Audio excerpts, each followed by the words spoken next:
지난 16일 조지타운대 명예교수이자 외교 안보 전문가인 갈루치 박사가 동북아에서 핵전쟁이 일어날 수 있다고 하는 가능성을 이야기하면서 여기에 대해서 대비가 필요하다, 그렇게 이야기를 했습니다. 여러분, 그런 일은 없어야 되겠습니다만, 만약에 동북아에 핵전쟁이 일어난다고 한다면 우리나라 이 한반도는 엄청난 파국의 사건이 되어질 것입니다. 여러분, 그리스도인들은 늘 예방 기도가 필요한데, 일어난 다음에, 터진 다음에 그것을 봉합하기 위한 치료도 중요하지만, 일어나기 전에 미리 기도하는 예방 기도도 필요하다는 것을 우리는 기억해야 되는 것입니다. 왜냐하면 전쟁의 주관자 되시고 역사의 주관자 되시는 하나님께서 우리 기도를 통해서 전쟁의 위협과 위험에 빠지지 않도록 바로 이 동북아의 평화를, 정치 지형을 이루실 수 있기 때문에 그렇습니다. 악의 세력들이 무모한 일을 벌이지 않도록 끊임없는 우리의 기도가 필요하다는 이야기입니다. 여러분, 우리 그리스도인들은 세상의 흐름에 대해서 눈을 감고 살아가는 사람들이 아닙니다. 우리는 세상에 돌아가는 뉴스를 바라보면서 분석하고 본질을 꿰뚫며 영적인 실체를 파악하면서 영적으로 예민한 삶을 살아가는 사람들이 우리라고 하는 것입니다. 그래서 하나님께서 이 땅에 평화를 주시고 또 우리의 가정과 교회와 우리의 삶 속에서 평화를 주셔서 우리의 터전이 안전하게 살아가는 것, 그것이 하나님께서 우리에게 주시는 것이다. 그것을 또 소망하며 살아가야 된다, 그런 생각을 가지게 됩니다. 영상 보고 말씀 계속하겠습니다.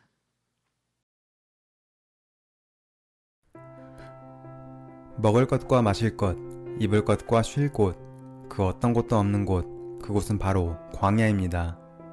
인생을 살다 보면 우리는 모두 한 번씩 광야를 경험하게 됩니다. 이스라엘 백성도 40년 동안 광야 생활을 하였고, 다윗도 사울에게 쫓기며 13년간 광야에 머물렀습니다. 모양만 다를 뿐 현대 시대에도 학업, 직장, 사업, 자녀, 건강 문제 등으로 우리는 모두 광야를 경험하게 됩니다. 모두가 속히 광야를 지나가고 싶어 하지만 그 누구도 시간과 방향을 가늠할 수 없는 곳이 바로 광야입니다. 광야를 읽다의 저자 이진희 목사님은 세계 곳곳에 광야를 탐방하며 경험한 것들을 여러 가지 키워드로 풀어냈습니다. 그 중에 두 가지 키워드로 광야에 숨겨진 인생의 비밀을 나눠보고자 합니다. 첫 번째는 나침반입니다. 우리가 살고 있는 이 세상은 인생을 산으로 비유합니다. 정상에 가장 먼저 오르는 사람이 성공한 사람이라고 말합니다. 서점에 가서 베스트셀러만 둘러봐도 어떻게 하면 최고가 될 수 있는지 그 비결을 알려준다는 문구를 쉽게 볼 수 있습니다. 그래서 우리는 어떻게 하면 남들보다 더 빨리 그리고 더 높이 정상에 오를 수 있을까를 고민하게 됩니다. 하지만 성경은 인생을 광야로 비유합니다. 정상에 오르는 방법을 가르쳐주기보다 광야를 무사히 통과하는 방법을 알려줍니다. 성경에서 말하는 성공은 광야를 무사히 지나 가나안에 들어가는 것이라 말합니다. 그래서 성경을 읽다 보면 우리는 얼마나 더 빨리 광야를 통과할지보다 어떻게 해야 무사하게 광야를 통과할 수 있을지를 묵상하게 됩니다. 광야를 무사히 통과해야 하는 우리에게는 그래서 나침반이 필요합니다. 산에는 길이 있지만 광야의 모래지형은 매일 바뀌고, 산은 올라갈수록 지형 전체가 보이지만 광야는 어디로 가든지 비슷하게 보여지기 때문입니다. 나침반은 목적지까지 얼마나 남았는지 알려주지 않습니다. 하지만 목적지로 가는 방향을 잃지 않게 해줍니다. 하나님께서도 우리 인생의 앞길을 지도에 완벽히 그려주시지는 않습니다. 대신 올바른 방향을 제시해 주시며 변화무쌍한 인생길에 함께 동행하여 주시는 것이죠. 두 번째는 낙타입니다. 광야를 생각했을 때 가장 먼저 떠오르는 동물은 아마 낙타일 것입니다. 성경에서도 낙타는 자주 등장합니다. 아브라함이 이삭의 아내를 찾기 위해 선물로 낙타를 보냈고 야곱도 형 에서와의 화해 선물로 낙타를 준비했습니다. 광야 생활에 있어서 낙타가 아주 중요했다는 것을 보여줍니다. 낙타가 광야에 가장 적합한 동물로 꼽히는 이유가 무엇일까요? 모두가 알고 있듯 낙타는 오랜 기간 동안 물을 마시지 않아도 살 수 있습니다. 등에 튀어나온 혹에 지방을 저장해 두었다가 필요할 때 분해시켜 수분을 섭취하는 것이죠. 우리가 항상 지니고 다니는 스마트폰도 100%로 충전을 해놓으면 당분간은 쓸 수 있지만 배터리가 고갈되면 다시 충전을 시켜줘야 합니다. 우리의 영적 배터리는 어떤가요?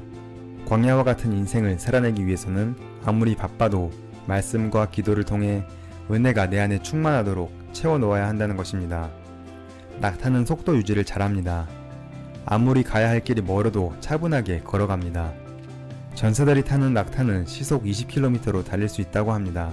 하지만 숨을 허덕이게 되면 수분이 증발되며 체온이 떨어지기 때문에 절대로 뛰어다니지 않습니다.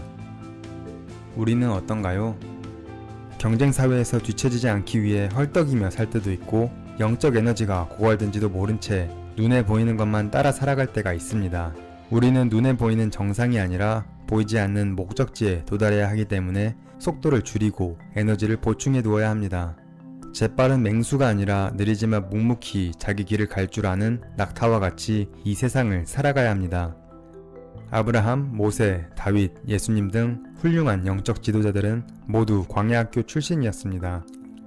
땅에는 정갈이 우글거리고 하늘에는 태양이 이글거리는 인생의 광야를 지나갈 때 우리는 서두르기보다 말씀의 나침반을 꺼내 올바른 방향을 찾고 낙타와 같이 느리지만 묵묵하게 주님께서 인도해 주시는 길을 걸어가야 합니다. 그 길이 어디로 이끄는지 끝이 어디인지 몰라도 묵묵히 걸어가다 보면 그분의 시간표에 따라 우리를 광야에서 이끌어내시고 우리를 귀하게 사용하실 것입니다.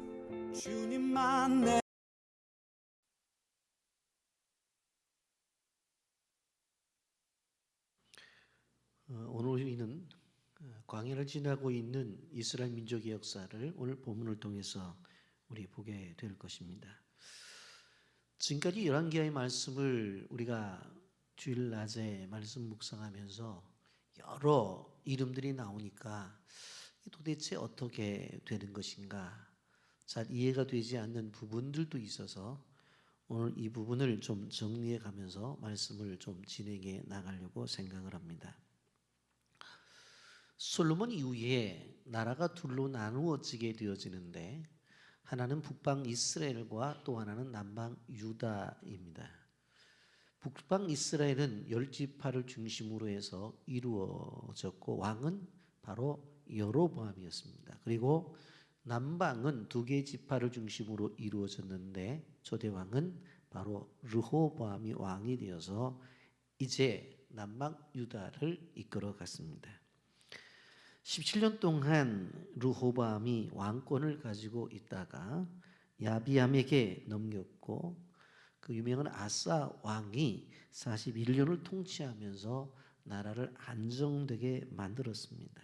그리고 그 다음에 여호사밧이 왕권을 이어받아서 25년 동안 이제 왕정을 잘 다스려 나가게 되어지는데 이제 여호사밧이 실수한 것이 무엇이었냐면 바로 북방 이스라엘과 동맹을 맺어서 좀 더 나라를 굳건히 세워야 되겠다 그런 생각을 한 것입니다. 언어가 다른 것도 아니고 얼굴 색깔도 다른 게 아니에요. 문화도 다른 게 아니에요. 뭐 같이 하지 해서 동맹을 맺으려고 해서 동맹을 맺게 되어지는데 그때의 북방 이스라엘의 왕이 그 유명한 아합 왕입니다. 근데 이 아합 왕은 누구랑 결혼했어요? 이세벨이라는 여인과 결혼을 해서 그 나라를 이끌어 간 것을 볼 수가 있습니다.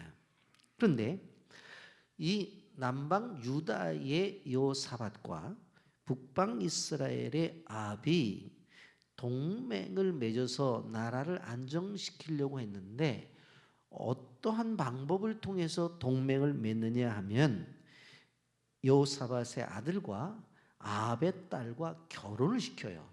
그러니까 사돈 관계를 맺게 되어지는 것입니다. 요사밧의 아들이 여호람이라고 있는 아들이 있고, 바로 아합과 이세벨 사이에서 난 딸 아달랴가 있었는데 정략적으로 둘이 결혼을 시키는 것입니다.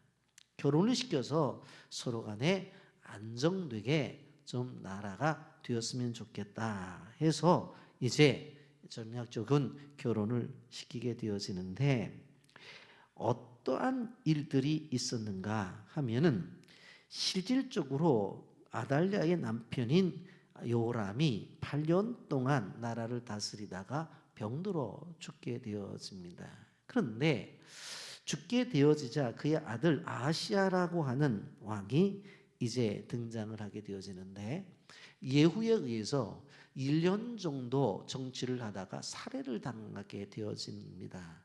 그러면서 이제는 아하시아의 자손 가운데서 왕이 나와야 되는 그런 상황이 되었습니다. 그런데 여기에 어떠한 일이 벌어지느냐, 여호람의 아내였던 아달랴, 아합과 이세벨 사이에서 났던 아달랴가 등장을 하게 되었습니다. 그리고는 실질적으로 아하시아의 아들들 가운데서 왕이 되어져야 되는데 손자들을 다 죽여버려요. 그리고 자기가 왕이 되어져요.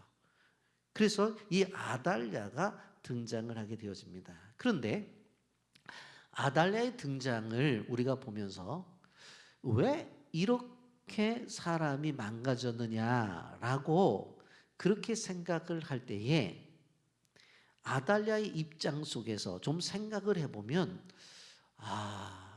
그럴 수도 있겠다라고 하는 생각을 가질 수 있는 일들이 벌어집니다. 그래서 상담학적 관점 속에서 보게 되어지면 이 아달랴를 두고 볼 때는 완전히 사람이 무너질 수밖에 없는 상황이 되어지는 것을 보게 되어져요. 그의 아버지가 누구라고 했어요? 아합이라고 했어요. 그런데 아합이 요사밧과 함께 전쟁터에 들어가는데 아합이 머리를 쓰죠. 뭐라고 하냐면 자기는 변장을 하고, 그리고 사돈인 요사밧에게는 왕복을 입고 나가라고 그래요. 그러면 분명 그 전쟁터에 나가서 아람과의 전투에서 전사들이 보게 되어질 때는 왕복을 입은 사람이 죽어야 되잖아요. 그런데 실질적으로 쫓아보니까 아합이 아니었어요. 그래서 여호사밧 살려주고 아합이 한 군사에 쏜 화살에 의해서 죽임을 당하게 되어집니다. 누가? 친정 아버지가 전쟁터에 나가서 죽임을 당한 거예요. 그리고 어떤 일이 있어요? 이 아달랴의 남편인 여호람은 시름시름 아프다가 병들어 죽은 거예요. 그리고 나서 어떤 일이 벌어져요? 실질적으로 아하시아가 1년 정도 왕 노릇을 하다가 예후에 의해서 살해를 당하게 되어져요. 그리고 더 정말 자신의 입장 속에서 마음 아픈 것은 우리가 지난주에 생각해 봤잖아요. 친정엄마가 누가? 이세벨이잖아요.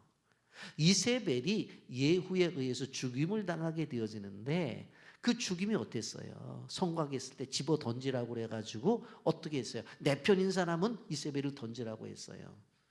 그랬잖아요. 그랬더니 이세벨을 집어 던져서 성 아래 떨어졌는데 온 몸에서 만신창이가 되어져 버리고, 그 시신을 누가 먹었다? 개들이 먹었다고 그랬잖아요. 남은 시신 조각이 없다고 그랬어요. 여러분 한번 생각을 해보세요. 제가 이세벨이나 이 아합이나 아달랴를 두둔하는 건 아니에요. 오해하지 말고 들으세요. 그런데 집안의 구조를 두고 볼 때에 아달랴의 입장 속에서 보게 되어지면 친정아버지는 전쟁터에 나가서 죽어서, 친정엄마는 성에서 떨어져 죽었는데 시신을 개들이 먹었대. 남편은 시름시름 앓다가 죽었어. 그의 아들은 또 어떻게 되어져? 예후에 의해서 살해를 당해서. 만약에 현재에 이것을 기사화가 되었다고 한다면 어떤 생각을 여러분들은 갖겠어요? 그러니까 이 아달랴는 인격이 무너져 버린 거예요. 그냥 사람이 할 수 경험할 수 없는 일들을 경험한 거예요. 그러니까 사람이 할 수 없는 일을 하는 거예요, 지금. 그래서 어떻게 해요? 야, 이런 세상 같으면 내가 왕 한번 해봐야 되겠다 하고는 어떻게 되어져요? 손자가 왕이 되어야 되는데 손자들 다 죽여버리는 거예요. 그리고는 자기가 왕이 되겠다고 이제 달려들어요. 그런데 그 가운데 어떤 일이 벌어졌냐면 아하시아의 누이, 1년밖에 왕을 하지 못한 아시아의 왕의 누이가 여세바라고 하는 여인인데, 이 여인이 이 조카죠. 조카들 가운데서 한 명을, 막내를 어떻게 해요? 빼내요. 그래가지고는 어디로 데리고 가냐면 실질적으로 자기 남편이 여호야다 제사장인데 성전으로 들어가는 거예요. 그래서 성전에서 몰래 숨겨서 몇 년을 키우냐면 6년 동안을 키우는 거예요. 그래서 결국은 어떻게 되어지냐면 7년째 되었을 때에 요아스를 등장시켜 가지고 이스라엘의 왕권을 회복을 시켜요.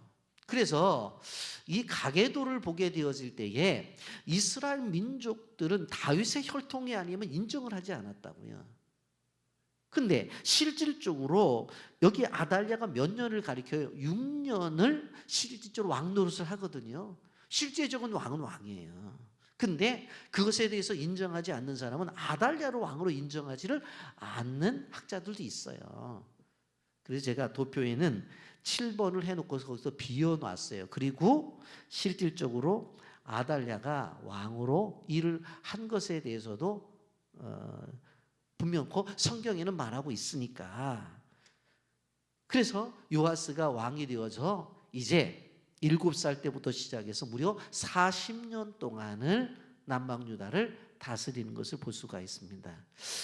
이러한 흐름이 지금 우리 성경을 통해서 지금 보고 있는 흐름이라고 하는 것, 여러분들 아셔야 됩니다. 물론 들어도 잘 모르고 문 밖에 나갈 때는 다 잊어버려요. 그래도 한번 이렇게 듣고 성경을 보면 아, 이런 구도구나, 이런 구도구나, 그런 것을 알 수 있을 것입니다. 여러분, 이런 구도 속에서 지금 열왕기하 11장의 말씀을 우리가 듣고 있는데, 여기에 나타나는 것 보면 아달랴의 통치와 이 아달랴의 무너짐, 그리고 중심적으로 보는 것은 요아스의 등장과 여호야다의 개혁, 제사장 여호야다의 개혁이 나타나는 것을 볼 수가 있습니다.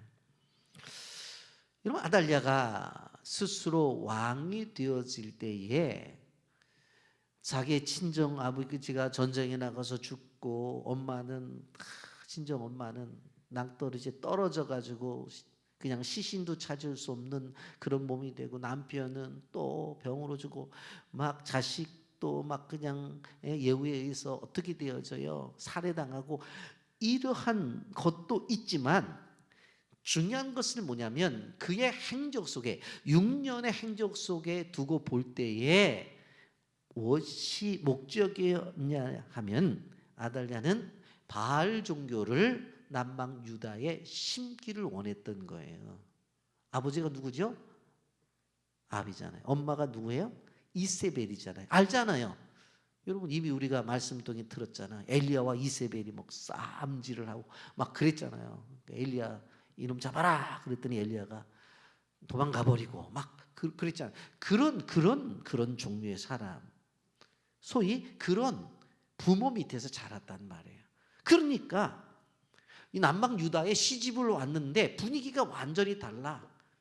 친정은 소위 말해서 이방 종교, 뭐 우리나라로 말하냐면 늘 그냥 불상을 집에다 놓고 살았는데, 시집을 와 보니까는 아침에도 예배 드리자고 그러고, 점심도 예배 드리자고 그러고, 저녁에도 예배 드리자고, 막 이런 혼돈이 오는 그러한 상황 속에서 이 아달랴가 시집 생활을 한 거예요. 그러다가 주변의 사람들이 다 죽으니까 어떻게 해요?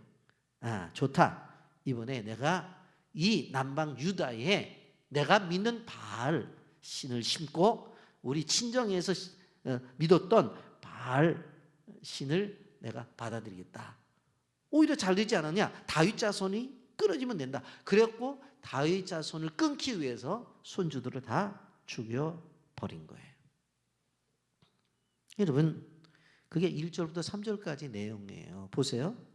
천천히 읽을 테니까 잘 보면서 들으면서 보면 이 얘기구나 하는 것을 알 수 있어요.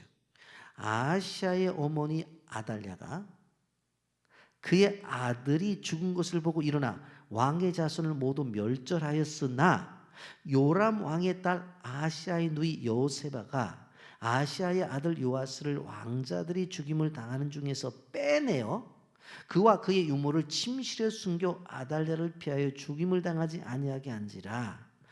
요아스가 그와 함께 여호와의 성전에 6년을 숨어 있는 동안에 아달랴가 나라를 다스렸더라. 자, 요아스를 빼가지고 어디에? 성전에 숨겼어요. 요즘 말하면 교회에 딱 숨겨놨어요. 그리고 그 기간 동안에 누가 통치를 하고 있어요? 아달랴가 나라를 다스렸다. 그렇게 3절에서 말씀하고 있는 것을 볼 수가 있습니다. 남방 유다의 6대 왕이었던 아하시아 왕이 죽으니까 실질적으로 아달랴가 왕의 씨를 다 멸하겠다 하고서 이제 자기가 왕이 되는 것을 볼 수가 있습니다. 아달랴 남방 유다의 시집으로 왔어요. 그래서 여호람 왕의 왕비가 되었어요. 그리고 시집의 계열을 따진다면 여호사밧의 며느리였단 말이에요. 그러니 남편 믿는 집안으로 시집 와가지고 그리고 시아버지는 그 유명한 이스라엘의 선한 왕이었던 여호사밧 왕이었어요. 시집은 너무너무 단단해. 근데 친정은 뭐예요? 친정 아버지는 아비고 친정 엄마는 그 유명한 이시 집안의 이세벨이란 말이에요. 그러니 이게 너무 힘든 거예요. 너무 힘든 거예요. 여러분, 그러면 결혼을 해서 왔으면 시집의 신앙을 따르고 잘 교육을 받아서 바뀌어 줬으면 되겠는데 그게 안 된 것입니다. 왜? 끊임없이 어렸을 때 뭘 보고 자라났어요? 아버지 이세벨의 행동을 보고 자란 거예요. 그러니까 어렸을 때 교육이 그렇게 중요한 거예요. 교회 안에서도 교회 학교 교육이 그래서 중요한 거예요. 어렸을 때 무엇을 보고 무엇을 경험하면서 잘했느냐가 중요한 거예요. 여러분, 남방 유다는 다윗의 혈통만이 하나님의 언약에 따라서 왕이 될 수가 있었어요. 그런데 자신의 야망을 위해서 어떻게 해요? 하나님이 정하신 그런 모든 것들을 집어 던져버리고 친족 살인을 해서 어떻게 되어져요? 지금 자기가 왕이 되는 거예요. 지금도 여러분 많은 범죄 행위들을 보게 되어질 때 신방송을 보게 되어지면 친족 살인을 더 무겁게 여러분 법정에서 형량을 주는 것을 볼 수가 있어요. 그게 오늘날도 마찬가지예요. 권력일에 사로잡힌 인연은 하나님의 생각, 하나님의 말씀을 생각하지 않아요. 자기는 높아지고 자기가 왕권을 잡으면 된다. 욕망을 이루면 된다. 에덴 동산에서 아담과 하와가 하나님의 말씀을 거슬렸던 것처럼 그렇게 나가는 것들을 바라볼 수가 있습니다. 이제 아달랴의 음료로 인해서 다윗의 후손이 다 끊어질 상황 속에 있었습니다. 이제는 다윗의 자손을 통해서 메시아가 온다고 했는데 이게 안 될 위기에 있었어요. 그런데 한 명의 왕자가 어떻게 된다고요? 목숨을 건져요. 누구예요? 바로 고모 여호세바가 제일 어린 왕자 요아스를 구해서 6년 동안 여호와의 성전에 숨겨서 키우는 것을 바라볼 수가 있습니다. 여러분, 그 덕에 요아스가 성전에서 무럭무럭 자랄 수가 있었던 것입니다. 여러분, 이제 요아스가 1살, 2살 나이가 들어서 이제 7살이 되었을 때에 어떤 일이 벌어지느냐? 제사장 여호야다가 요아스를 왕으로 세운 것을 보게 되어집니다. 4절 말씀입니다. 7째 해에 여호야다가 사람을 보내 가릿 사람의 백부장들과 호위병의 백부장들을 불러 데리고 여호와의 성전으로 들어가서 그들과 언약을 맺고 그들에게 여호와의 성전에서 맹세하게 한 후에 왕자를 그들에게 보이고 그랬어요. 7째 해에 7년이 되었다는 거죠. 거기에 지도자들 백부장과 호위병 백부장을 불러서 여호와의 성전에 들어가서 뭘 얘기하는 거예요? 바로 요아스가 살아있다는 이야기를 해주는 거예요. 그래서 대제사장 요야다가 요아스를 왕위에 세우려고 엄청난 것을 시도해요. 이거 목숨을 건 일이었어요. 왜? 지금 누가 왕이에요? 아달랴가 왕위에 걸렸다가는 이거는 그냥 모두 목숨이 날아갈 일이에요. 그런데 그 일을 하잖아요. 백부장들과 호위병들을 불러다 놓고 바로 7세 된 왕이 있다. 이건 왕손이다. 그렇게 발표를 하는 거예요. 여러분, 그랬더니 사람들이 기뻐했다고 그래요. 5절부터 8절 말씀 보십시오. 명령하 이르되 너희가 행할 것이 이러하니 안식일에 들어온 너희 중 3분의 1은 왕궁을 지키고 3분의 1은 수루문에 3분의 1은 호위 뒤에 있는 문에 있어서 이와 같이 왕궁을 주의하여 지키고 안식일에 나가는 너희 중 2대는 여호와의 성전을 주의하여 지켜 왕을 호위하되 각각 손에 무기를 잡고 왕을 호위하며 너희 대일로 침범하는 모든 자는 죽이고 왕이 출입할 때에 시해할지니. 여러분, 실질적으로 보게 되어지면 이제 요아스를 보호하기 위해서 어떻게 합니까? 성전을 지키고 있는 세 그룹들이 있는데 그 그룹들을 동원하고 있는 것을 바라볼 수가 있습니다. 그래서 그 군인들을 동원을 해서 실질적으로 3분의 1은 왕궁을 짓고 3분의 1은 수문을 지키고 3분의 1은 호위 뒤에 있는 문을 지켜라. 그렇게 파트별로 나누어서 지키도록 하고 요아스를 지켜나가는 것을 볼 수가 있습니다. 그래서 9절 10절에 이렇게 말해요. 백부장들이 이에 제사장 여호야다의 모든 명령대로 행하여 각기 관할하는 바 안식일에 들어오는 자와 안식일에 나가는 자를 거느리고 제사장 여호야다에게 나오니 제사장 여호와의 성전에 있는 다윗왕과 창과 방패를 백부장들에게 주니라. 제사장 여호야다는 이 성전에 보관되었던 창과 방패를 내어주면서 실질적으로 이제 소위 영적 혁명을 일으키는 것을 볼 수가 있습니다. 여러분, 그래서 나누어진 그 상태 속에서 어떻게 해요? 이제 요아스를 세워나가면서 이제 왕권을 회복하는 것을 보게 됩니다. 11절 12절 보면 호위병이 각각 손에 무기를 잡고 왕을 호위하되 성전 오른쪽에서부터 왼쪽까지 제단과 성전 곁에 서고 여호야다가 왕자를 인도하여 내어 왕관을 쓰고 율법책을 주어 기름을 부어 왕으로 삼음에 무리가 박수하며 왕의 만세를 부르니라. 여호야다 제사장 여호야다의 지휘에 따라서 어떻게 되어져요? 요아스를 인도해서 거기다가 어떻게 합니까? 왕관을 씌워요. 그리고 율법책을 주어요. 그리고 기름을 부어요. 그랬더니 어떻게 모든 사람들이 박수를 치면서 바로 왕 만세를 불렀다고 그렇게 말하는 것을 바라볼 수가 있습니다. 여러분, 실질적으로 보게 되어지면 이 아달랴가 행했던 그 잘못되면서 이스라엘 민족이 이제 벗어나는 것들을 바라볼 수가 있습니다. 그러면서 이제 어떤 일이 벌어집니까? 바로 아달랴가 죽임을 당하는 것을 봅니다. 역대하 24장 7절에 보면 악한 여인 아달랴는 6년간 남방 유다를 다스리면서 하나님의 전을 황무케 만들었어요. 백성들로 하여금 여호와를 섬기지 못하게 만들었다고요. 요즘 말로 말하면 어떻게 되어져요?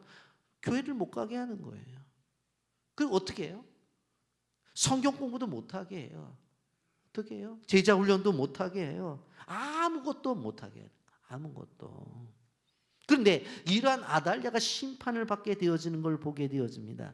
13절부터 16절까지의 말씀인데 제가 읽어드립니다. 아달랴가 호위병과 백성의 소리를 듣고 여호와의 성전에 들어가 백성에게 이르러 보매 왕이 규례대로 단위에 섰고 장관들과 나팔수가 왕의 곁에 모셔졌으며 온 백성이 질과의 나팔을 부는지라 아달랴가 옷을 찢으며 외치되 반역이로다 반역이로다 하며 제사장 여호다가 군사를 거느린 백부장들의 명령이 이르되 그를 대열 밖으로 몰아내라 그를 따르는 자는 모두 칼로 죽이라 하니 제사장이 이 말은 여호와의 성전에서는 그를 죽이지 말라 함이라. 이에 그의 길을 열어주매 그가 왕궁의 말이 다니는 길로 가다가 거기서 죽임을 당하였더라. 막 성전에서 무슨 소리가 나는 거예요. 그래서 아달랴가 도대체 이게 무슨 소리야 하고 들어갔더니 이 요아스가 왕관을 쓰고 주변에 사람들이 다 있는 거예요. 그러니까 뭐라고 말을 해요? 반역이로다 반역이로다 그러는 거예요. 그랬더니 제사장이 뭐라고 말해요? 이 성전이니까 사람을 죽이면 안 된다. 그러니까 내모르라고 그러는 거예요. 그 내모라서 어떻게 되어졌어요? 왕궁에 말이 다니는 길이 있었는데 자기 왕국으로 돌아가다가 거기서 죽임을 당한 것을 볼 수가 있습니다. 이게 아달랴의 마지막이에요. 그런데 일을 진행하면서 이제 여호야다가 제사장이 요아스 왕을 세우면서 언약을 이제 하게 되어지는데 그 17절부터 21절에 나타난 내용이 매우 중요합니다.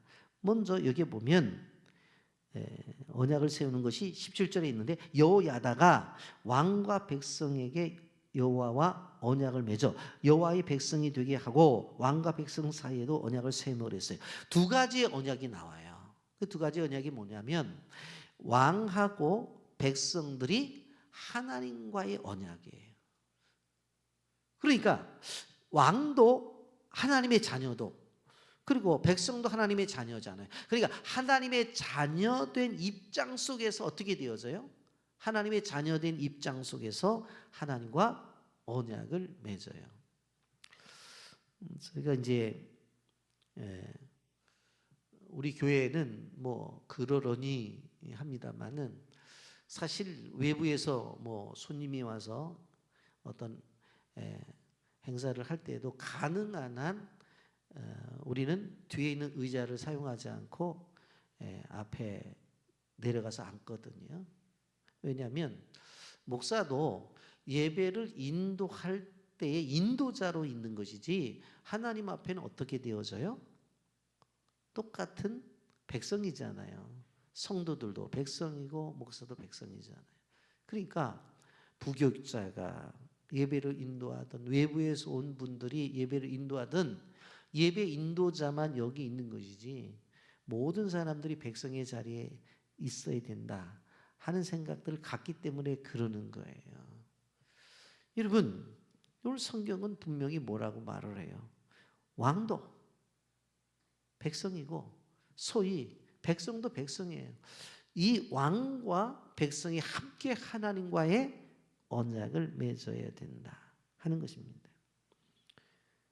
똑같이 왕도 하나님의 종이고 백성도 하나님의 종이에요. 왕도 하나님의 자녀고 백성도 하나님의 자녀예요. 그렇기 때문에 하나님 앞에 그 누구도 통치를 벗어날 존재는 없는 거예요. 다 통치를 받아야 된다고 하는 것입니다. 그래서 요아스와 백성들과 함께 하나님에게 언약을 맺는 것들을 바라볼 수가 있습니다. 또 하나의 언약입니다. 그것이 어떤 언약입니까? 왕과 백성들 사이의 언약입니다. 이 언약은 무엇일까요? 어리지만 백성들이 누구를 인정해야 돼요? 요아스를 인정해 줘야 되는 거예요. 아직 7살 정도밖에 되어지지 않아요. 우리나라로 말한다면 유치원 다니는 어린아이예요. 그런데 왕으로 인정해 주는 거예요. 그리고 요아스는 백성들을 위해서 어떻게 해요? 선한 하나님의 말씀대로 통치를 하겠다고 하는 왕과 백성들과의 언약이에요. 여러분, 통치자는 지도자는 하나님과의 관계도 좋아야 될 뿐만 아니라 백성들과의 관계도 좋아야 될 것을 성경이 분명히 말씀하고 있습니다. 하나님과의 관계도 중요하지만 사람과 사람 사이의 관계도 중요해야 된다고 하는 것입니다. 여러분 십계명을 보게 되어지면 1계명부터 4명까지는 뭐예요? 하나님과의 관계잖아요. 5계명부터 10계명까지는 사람과의 관계잖아요. 하나님이 생각하는 것은 하나님과의 관계도 좋아져야 되지만 사람과의 관계도 좋아야 된다는 것이 하나님의 생각이에요. 그래서 요아스가 세워지게 될 때 이 두 가지의 관계가 세워지는 것을 볼 수가 있어요. 그러면서 우리가 주의 깊게 보아야 되는 것은 제사장 요야다의 개혁입니다. 이렇게만 하고 끝난 것이 아니에요. 여기 18절 말씀해 보세요. 온 백성이 바알의 신당으로 가서 그 신당을 허물고 그 제단들과 우상들을 철저히 깨뜨리고 그 제단 앞에서 바알의 제사장 mat단을 죽이니라. 제사장이 관리들을 세워 여호와의 성전을 수직하게 하고 그랬어요. 이제 아달랴가 죽은 다음에 이제 여호야다가 개혁을 하는 것이 무엇이었습니까? 그동안 아달랴가 바알의 신당들을 구석구석에 다 세워놨다고요. 그런데 그 신당들을 어떻게 했어요? 다 가서 허물어 버렸어요. 그리고 제단에 있던 우상들을 다 깨트려 버렸다고. 그리고 여기에 mat단은 누구냐면 mat단은 바알 제사장의 우두머리예요. 우두머리. 그를 죽여버려요. 그리고는 성전을 수리하며 나갑니다. 한마디로 말하면 하나님과의 언약을 세우고 백성들과의 언약이 끝난 다음에 한 것이 무엇입니까? 전국적인 회개 운동이 일어난 거예요. 그래서 바알 신당을 다 무너뜨려 버려요. 가증한 것들을 깨끗하게 만들어내는 것을 볼 수가 있습니다. 여러분, 전국적인 회개 운동이 유다 땅에 일어난 것을 볼 수가 있습니다. 단지 새로운 왕을 세운 것 그거로 끝나지 않습니다. 우리가 지금까지 잘못했던 모든 것들이 해결되어져야 된다. 그래서 저 바알 신전들을 무너뜨리자. 여러분, 우리가 생각해 보면 이 일은 두 가지의 분명한 것이 있었던 것을 보게 되어져요. 여러분, 하나는 정치적인 사건이라고 볼 수 있죠. 그렇잖아요. 아달랴가 왕이 돼서는 안 되는 건데 손주들을 죽이고 자기가 왕이 되었어. 그래서 7년 만에 그것을 되돌려서 분명코 정치적인 사건이죠. 그렇잖아요. 그렇잖아요. 그런데 이것은 단순히 그렇게만 봐서는 안 되는 것이 아니라 이것은 영적인 사건이에요. 왜? 온 땅에 바알 신전들이 있었던 것들을 다 무너뜨리고 예배를 금하고 예배를 드리지 못했던 것들에 대해서 회복이 되어지니까 이거는 뭐예요? 영적 사건이에요. 그래서 오늘 본문을 보면서 우리는 꼭 기억하셔야 돼요. 뭡니까? 이것은 정치적인 사건이면서 이것은 영적인 사건이라고 하는 것입니다. 19절 20절 말씀 보십시오. 또 백부장과 가릿사람과 호위병과 온 백성을 거느리고 왕을 인도하여 여호와의 성전에서 내려와 호위병의 문기를 통하여 왕궁에 이르니 그가 왕의 왕자니라. 온 백성이 즐거워하고 온 성이 평안하였더라. 아달랴를 무리가 왕궁에서 칼로 죽였더라. 여러분, 성전에서 요아스가 내려와서 어디로 갑니까? 이제 왕궁으로 가는 거예요. 그래서 왕궁에 가가지고 어떻게 해요? 왕궁의 왕좌에 앉았어요. 그랬더니 백성들이 어떻게 되어집니까? 즐거워하고 여기 20절에 온 성이 평온하더라. 이제 평강이 찾아온 것을 바라볼 수가 있습니다. 왜 그래요? 다윗의 혈통이 회복이 되었기 때문에. 아달랴는 6년 동안 정치를 했습니다. 백성들에게 그렇게 인정을 받지 못했습니다. 그래서 죽임을 당하는 일에 누구 하나 안타까워하지를 않아요. 근데 요아스 보세요. 오늘 21절에 요아스가 왕이 될 때 나이가 7세였더라. 나이가 7살이면은 유치원 아이 수준이잖아요. 그런데 모든 백성들이 그를 왕으로 인정했어요. 그의 통치를 존중했어요. 왜 그랬을까? 그 어린 아이만 본 것이 아니라 그 위에서 역사하시는 하나님과 그에게 지도하고 있는 바로 이 대제사장 여호야다를 우리는 생각했을 것이라고 생각합니다. 여러분, 그리고 어리지만 하나님과의 언약을 맺고 어리지만 백성과의 언약을 맺는 이 일을 행하고 있잖아요. 그러니 어린 아이도 괜찮아요. 경험이 없어도 괜찮아요. 하나님이 통치하시면 되는 것이고 하나님이 말씀하시는 이 원리대로 나가게 되어지면 바로 그 공동체는 평안하다고 하는 것을 우리는 알 수가 있습니다. 말씀을 정리하면서 오늘 이 말씀이 주는 교훈이 무엇입니까? 우리는 하나님의 주권을 믿어야 된다고 하는 것입니다. 여러분, 악한 여자 아달랴가 다윗의 씨를 다 죽이고 6년 동안 통치를 했을 때에 남방 유다를 향한 이 하나님의 일이 실패하는 것처럼 보여요. 그러나 실패하지 않았어요. 하나님께서는 다윗의 혈통을 그대로 보존하신 것을 볼 수가 있어요. 그래서 요아스의 고모인 요세바와 그의 남편 제사장 요다다를 사용해서 실질적으로 왕권을 회복하는 것을 보게 되어집니다. 우리가 생각해 보면 참 이해가 되어지지 않는 것들을 본문에서 봅니다. 그러나 그 속에서 역사하시는 하나님의 손길을 우리는 느끼게 되어지는 거예요. 로마서 8장 28절에 우리가 알거니와 하나님을 사랑하는 자 곧 그의 뜻대로 부르심을 입은 자들에게는 모든 것이 합력하여 선을 이루노니라. 로마서 11장 33절부터 36절 기업도다 하나님의 지혜와 지식의 풍성함이요 그의 판단은 헤아리지 못할 것이며 그의 길은 찾지 못할 것이로다. 누가 주의 마음을 알았느냐? 누가 그의 모사가 되었느냐?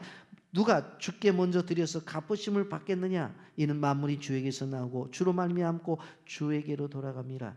그에게 영광의 세세토록 있을지어다. 모든 역사는 누가 주관하신다고요? 하나님이 주관하시는 것입니다. 오늘 또한 여기서 받는 교훈이 무엇입니까? 아달랴와 같은 악한 자가 되어서는 안 된다고 하는 거예요. 여러분, 악한 자의 종말은 비참해요. 가인도 그랬죠. 가룟 유다도 그랬잖아요. 우리는 절대로 악을 행하는 일들을 해서는 안 되겠다. 세 번째로 하나님 앞에서 바르게 살아야 된다고 하는 것입니다. 바르게 살면 하나님이 어떤 어려움 속에서라도 지켜주시고 보호해 주신다는 것을 볼 수가 있어요. 어린 요아스를 끌어안고 성전의 도망을 가서 키워낼 때에 이것이 돼도 될까? 그러나 7년 만에 복원이 되는 것을 볼 수가 있습니다. 여러분이 어떻게 살아가느냐고요? 하나님의 뜻대로 사는 것이 가장 안전한 길이에요. 어떤 길이 지름길이냐고요? 하나님의 말씀대로 살아가는 것이 지름길이에요. 여러분, 여호야다 제사장처럼 하나님의 뜻을 이루기 위해서 모험적인 삶을 살 때 그 속에서 자신만이 아니라 자신이 있는 공동체가 세워진다는 것을 알아야 되는 거예요. 하나님은 이렇게 하나님의 뜻을 향해서 도전하는 사람들을 통해서 하나님의 일을 해 나가신다고 하는 것을 우리는 기억해야 되는 것입니다. 그러므로 우리는 어떠한 상황 속에서 어떠한 어려움이 있더라도 하나님의 뜻이 분명하다면 그 뜻을 향해서 한 걸음 한 걸음 나갈 때 나를 통해서 내게 속한 공동체가 세워져 나간다는 사실을 꼭 기억하면서 하나님의 놀라운 축복이 우리 모두에게 있기를 예수님의 이름으로 축복합니다. 아멘.